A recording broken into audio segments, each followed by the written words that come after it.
I'm saying there are certain things that are taken for granted everywhere, and things that are taken for granted in education. And we think, well, that's obvious. Like, one thing we take for granted is there are subjects. You think, well, of course there are subjects. Well, are there really? I'm not convinced by this. People think, well, history is totally different from music. Well, is it? I mean, if you want to understand another time, another period, you need to understand their music and their arts to give you a feeling of sensibility. If you want to understand why things changed so much in the 19th century, you have to understand how science affected the social structure and the economy. So you can say, well, that's science, but it's really history. If you want to understand how ideas evolved in different technical disciplines, you need to know much more than about the disciplines. You need to know why people thought that way at the time.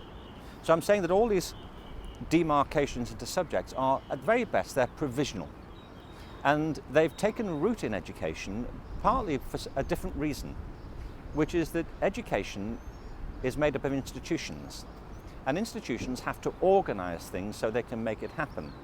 So these ideas, which are so mercurial and so dynamic in life, become solidified and kind of frozen in institutions so they can be taught. And once you've got a curriculum, then you can do the next thing you have to do, which is have a timetable, because you then have to figure out who's going to teach who, when, and what time of day. So all these managerial considerations put the brakes on and try to solidify these really dynamic processes of learning and innovation and creativity.